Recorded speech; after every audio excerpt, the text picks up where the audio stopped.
In Season 2 of BoJack, we dive into production on BJ's dream role, Secretariat, learn more about his relationship with his mother, get a new lady love, and take a very upsetting trip to New Mexico.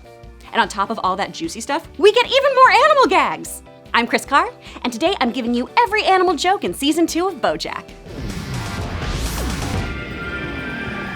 Before we get to the bits and puns, I want to give a thank you to all of our patrons on Patreon, especially our super nerd sponsor of the day, Kevin Brown. Thanks to these heroes, I can continue sitting way too close to my television. If you want to pitch in, head on over to our Patreon page and see if a tier works for you. We'll thank you with praise and stuff. If you think charity is just a stripper's name, but you like stuff, then skip the donation and buy a shirt from TeePublic. And be sure you checked out my Season 1 jokes video. If there was a gag in Season 1, like Mr. Peanut Butter's fire hydrant fountain, I won't point it out in Season 2. On to Season 2! The hill is a metaphor. Everything is a metaphor. You are literally a metaphor. Oh my God. We open the season with a flashback to BoJack's youth, when, unsurprisingly, Henrietta and Butterscotch are fighting. In the background, you can see horse silhouettes on the wall as his parents bicker about Butterscotch's infidelities. Big stud running off to gallivant with your fillies. In present day, BoJack is finally removing the ottoman Sarah Lynn set on fire thanks to the movers at U-Haul. Over at the Peanut Butter residence, Mr. Peanut Butter is searching for a fashion accessory. Where's my bandana? You chewed it up, but we had to throw it away, remember? No, not that one. The one with the bones on it. In the process, various dog toys and treats topple down the stairs. We see that PB has a cone of shame to keep him from tearing into his stitches, and that he has to rely on the old schnoz to try and identify people. And how'd he get those stitches? When I punched a mirror last week, I got drunk and thought my reflection was another dog. Over on set, we hear some of Secretariat's dark history. So in this scene, Secretariat's at his lowest. He just lost his first race. His father was sent to the glue factory. It's a dark moment. Followed by a dog in a chicken costume and a chicken in a dog costume. You'll notice that a PA on set has a horse Bowie shirt on. Over in war-torn Cordovia, 3 foxes are in a foxhole. We meet Agent Rutabaga, who has a carrot bonsai plant in his office, as well as guitars signed by Woodchuck Berry, Eddie Van Walen, and BB King Cobra. Herb Kazzaz's office has Basquiat-style horse paintings, and PB finally busts into that cast. Charlie Witherspoon has a lily pad painting in his office, and Rutabaga has a Goodnight Moon poster, possibly implying that he was the young bunny from the book. In episode 2, BoJack takes a series of dates to a seafood restaurant where all the staff are animals you'd find around the ocean, such as this squid bartender or this seagull waiter, and a lobster is seen eating seafood. One date gets turned on by BJ's bad attitude, and it's gross. Take me home now, and don't let me get out of bed until I turn horse-colored. Todd can be seen eating Mice Krispies and Alpine Sweat. You can see there are worker bees around too. Wonder if they're union. Mr. PV gets his cone removed at the St. Bernard Medical Center. There, you can spot posters about puberty with a butterfly emerging from a chrysalis, if neutering is right for you, and an x-ray of a dog that contains a spoon, keys, and a bone. BoJack calls a bunch of people vultures. I'm sure he's talking about other vultures. We go to the San Fernando Valley and meet Wanda. Meet the one and only BoJack Horseman. Who? BoJack. Who? BoJack Horseman. Is that name supposed to mean something to me? And BoJack makes a play on the old, you can't lead a horse to water and make it drink line. You know what they say, you can lead a horse to roller, but you can't make him rink. Ketchup is called catsup. In Todd's Disneyland, you can see that the worker bees put honeycombs everywhere, and that Todd put a duck in charge of the shooting gallery. Mr. Peanut Butter loves Disneyland and makes a marking joke about it. I can't wait to get involved and really spray the old Mr. Peanut Butter scent on everything. Over at Susie's 50s Diner, we meet Marlon Brando. Stella!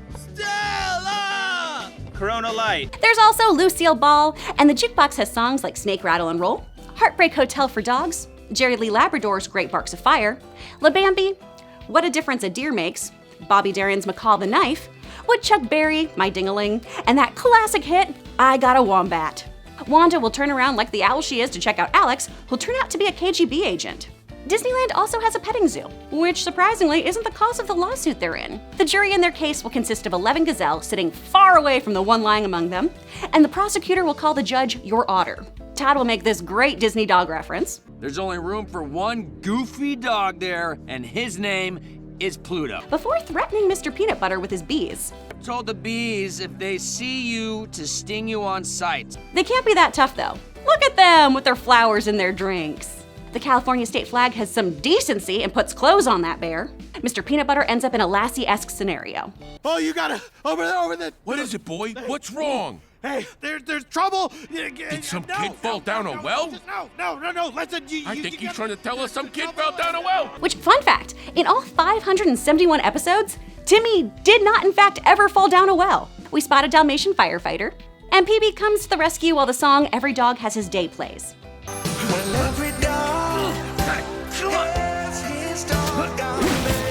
Episode 3 brings back BoJack's dear friend Charlotte. They both attend Herb's funeral, where there are actual vultures circling from above. At least they're in suits. Jake and Maggot Gyllenhaal are in attendance.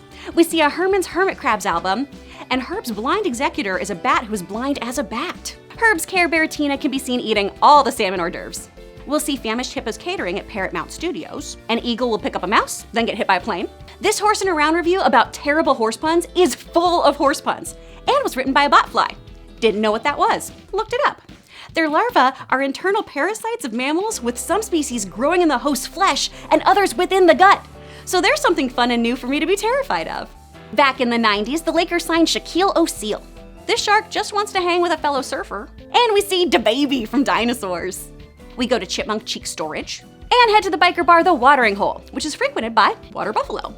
The sign has a crocodile, a joke on crocodiles waiting for the buffalo to get close enough to the water to nab. The biker gang appears to be called the Highway Masticators, a joke about chewing, you perverts. One dude has a Graze So Hard tattoo and wears a vest that says Bovine Badass. Side quest. Really concerned with the placement of that AA chapter. It's not good. And finally, Princess Carolyn weaves tales about Herb. People go their whole lives and they never give a damn. But Herb, he gave those beavers a damn. Episode 4 is all about Diane's birthday party. PB has a license plate that says Good Boy, and Diane carries a bag that says Mole. Princess Carolyn's vanity plate reads YOL9LVS, or You Only Have 9 Lives. And she almost hits a car that has the plate Send for Help. At PC's place, her bookshelf contains How to Kill a Mockingbird, 50 Shades of Russian Blue, The Old Manx in the Sea, The Great Gatsby, The Cat of Monte Cristo, Little Kitties, Best Wet Food Recipes, and, of course, Of Mice and Men. Movie posters in her home include When Tabby Met Snappy, Cat on a Hot Tin Roof, and, for some reason, Junior? She has a cat tower in her apartment and a copy of Cosmopolitan magazine in her car. A pigeon flies away, and BoJack hits a deer wearing camo. His vanity plate says Horseman. Wanda tells us why she can see in the dark before flying away. How can you see that far in the dark? I'm an owl. All right. Okay, now you're just showing off. At the hospital, a Fish in a Fish Happens shirt has a hook in his mouth. There's a poster about moles, a trucker has a leech on him, and a poster asks you to help stop fleas. There's also a lion with a thorn in his paw, a play on Aesop's tale, The Lion and the Mouse. Back at the worst surprise party ever, PB flinches every time Diane pops a balloon. We see he hired both a fish go-go dancer and a pantomime. His #1 fan is somehow a squirrel, and his pool is shaped like a bone. Then Diane and PB have an important talk about their marriage, filled with dog jokes. Mostly just sit right there. Sometimes I pretend to dig a little hole and then I take a nap. And when I hear your car in the driveway, it is the best part of my day. We now come to the Chicken for Days episode. Up in the sky, the paparazzi are hounding Ethan Hawke. BoJack is being groomed and then lets you know things that can startle a horse. Walking me to the garage at night because one time I saw a bag in the window and I got spooked. We spot crime dog McGruff, and Meow Meow asks the big questions. So we know the chicken crossed the road. But the real mystery is, why? PB has pictures of dogs' butts because what better way to know your friend?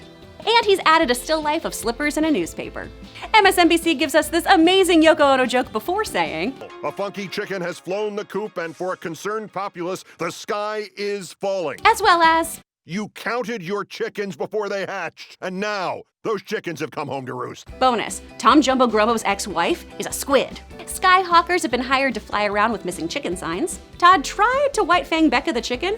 We spot a Wales Fargo, and everyone gets arrested! Looks like birds of a feather go to jail. Episode 6, we head to Bonito Talent. Bonito is a member of the mackerel family. We see that Mr. Bonito was choking the chicken to Hot Chicks magazine. Wanda complains about their sleeping situation. Just because I'm nocturnal doesn't mean I want to be up all night. And Mr. Peanut Butter carries his shoes in his mouth.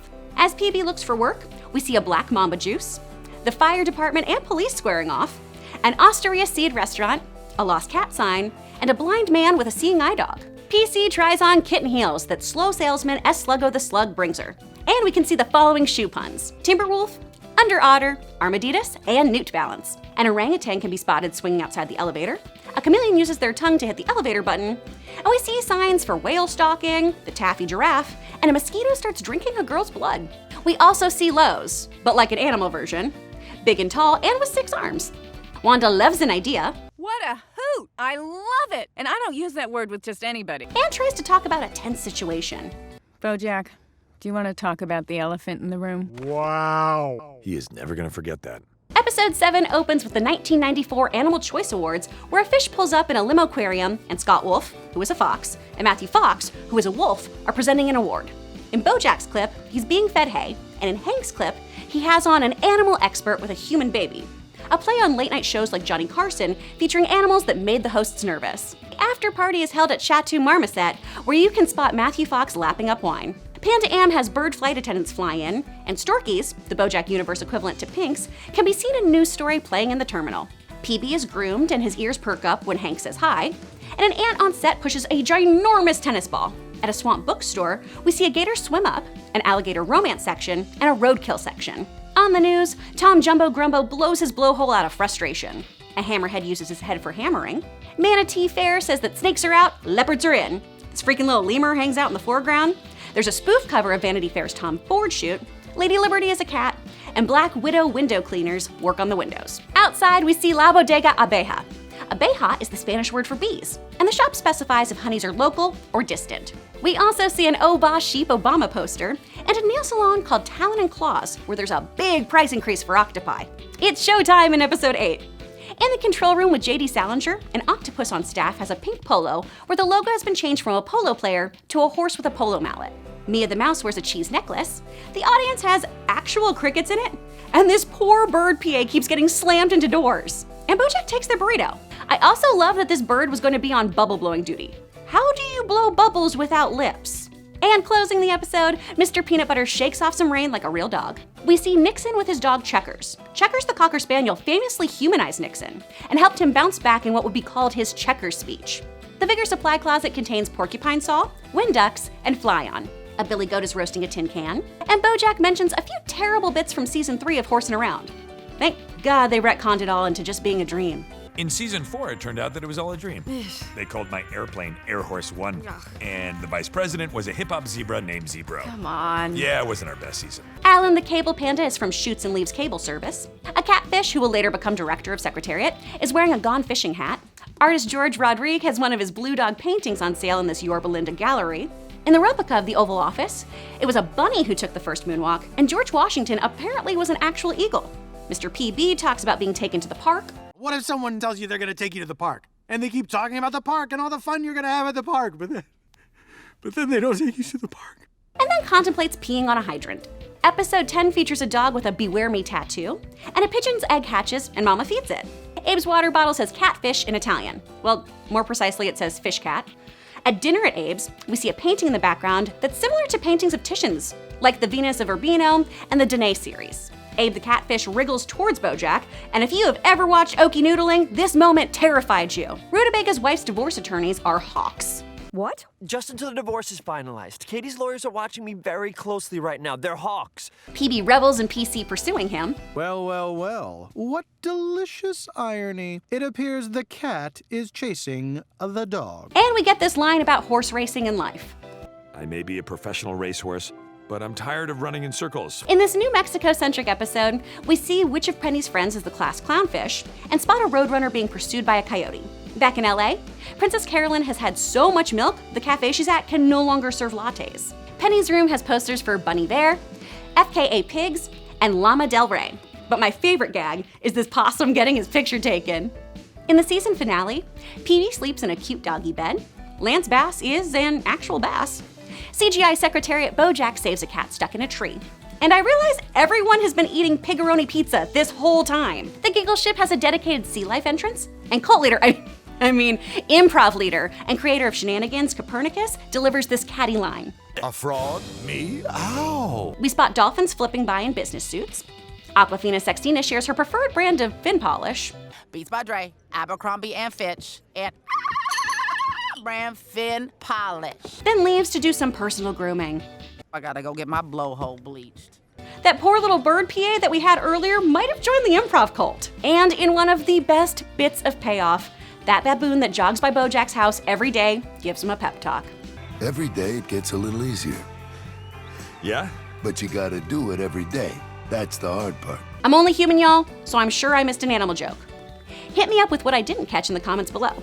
Thanks again to everyone on Patreon, to TeePublic, and all y'all who tuned in. For more videos, click to the left. Thanks for watching. See ya, Space Cowboy.